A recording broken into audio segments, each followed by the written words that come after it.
On the night of July 4th, 2026, long before the active FBI investigation began, the digital footprint of 18-year-old Nolan Wells was systematically destroyed at a secondary crime scene.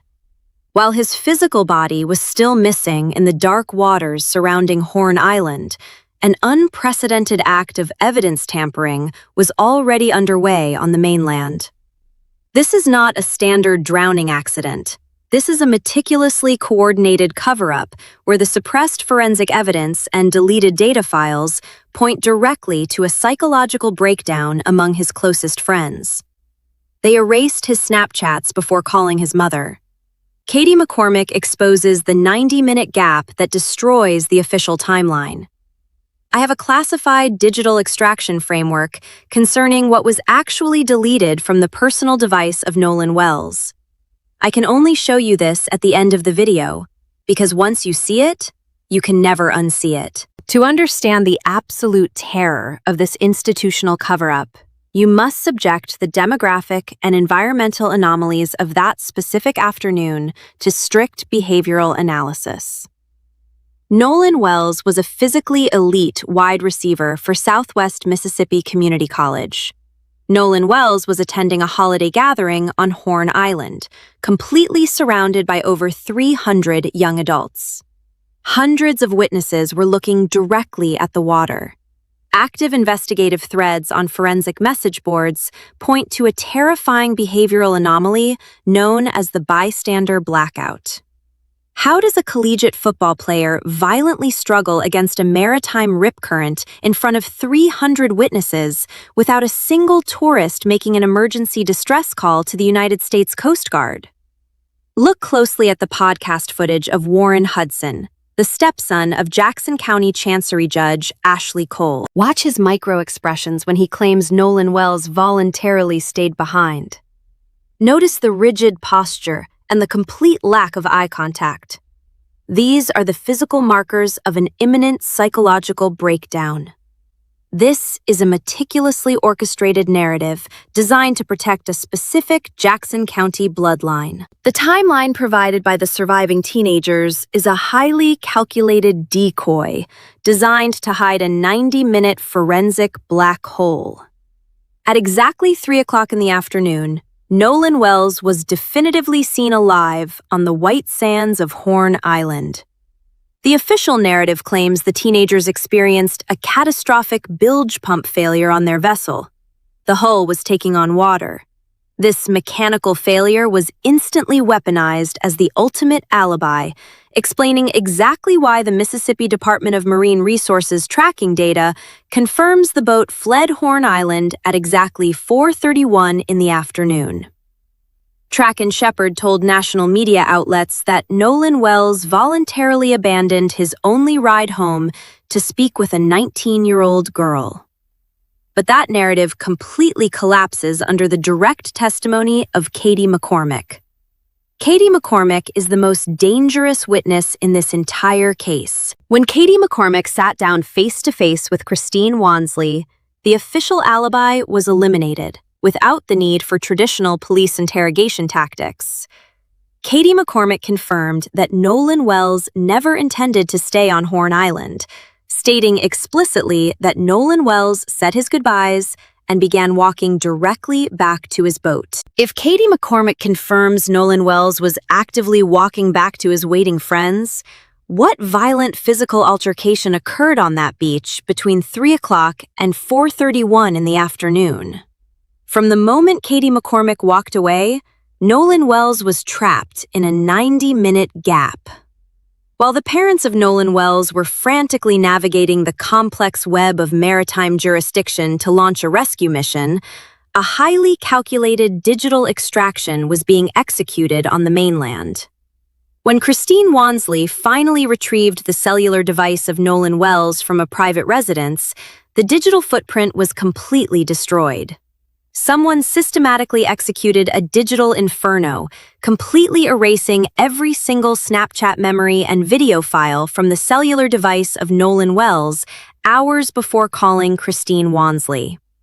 This was a deliberate act of evidence tampering within the critical 24-hour retention window. Deep intelligence networks and digital forensic experts are currently tracking a terrifying new possibility. This was not a single panicked teenager deleting an application. Active theories suggest a synchronized data scrub. The friends of Nolan Wells claimed they left all 15 cellular devices on the dashboard of the boat to protect the hardware from saltwater. They ensured the physical hardware survived the boat trip, but they ensured the digital data did not. Why would a group of innocent teenagers aggressively wipe the digital footprint of their missing friend before law enforcement even opened a missing persons file? What specific geographic coordinates and time-stamped photographs were they so desperate to erase from the server before connecting to the mainland cellular towers? The erased Snapchats are only the outer layer of a much darker physical anomaly. Independent investigators are now exposing massive forensic discrepancies regarding the timeline of the water search. According to standard maritime forensic science, human bodies submerged in the specific July water temperatures of the Mississippi Sound generate decomposition gases that force buoyancy within 24 hours.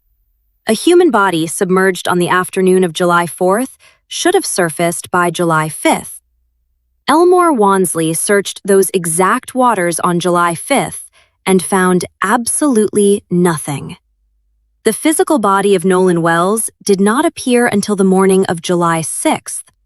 This delayed buoyancy contradicts every known scientific protocol of a standard Gulf Coast drowning. Deep investigative threads now suggest the physical body of Nolan Wells was artificially weighed down by external forces during the initial search window, or the body was secretly moved into the primary discovery zone under the cover of darkness. The answers to the delayed buoyancy and the erased digital files are currently locked inside the Mississippi State Medical Examiner facility.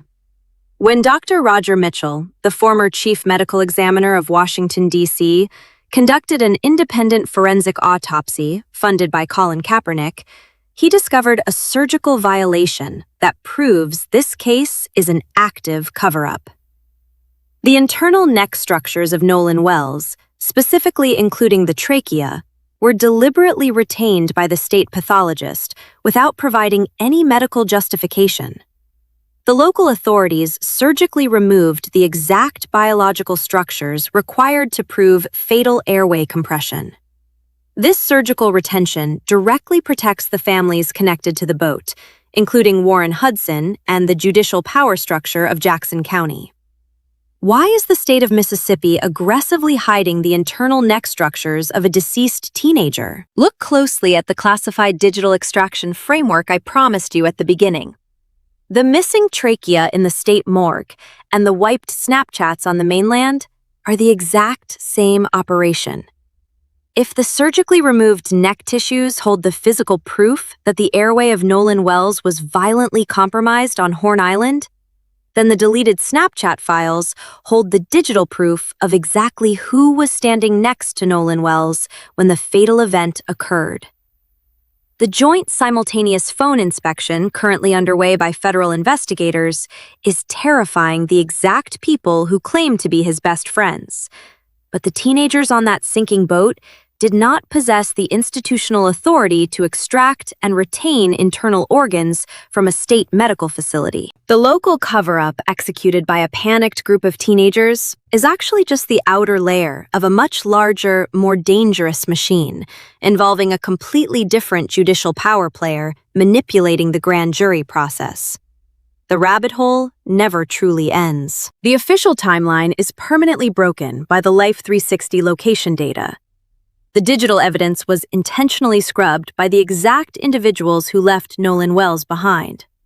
The forensic autopsy is compromised by a state system terrified of Dr. Roger Mitchell finding the truth. The FBI investigation is now tracking internet protocol addresses across state lines, as public outrage threatens to tear Jackson County apart. As this video goes live, high-powered lawyers are already filing injunctions to have this taken offline. Subscribe to join the archive and stay protected from the cover-up. Is Warren Hudson the ultimate mastermind coordinating this silence? Or just a pawn who got played by a system designed to protect its own elite bloodlines? Comment your exact answer below. I am pulling the most disturbing theories for part 2.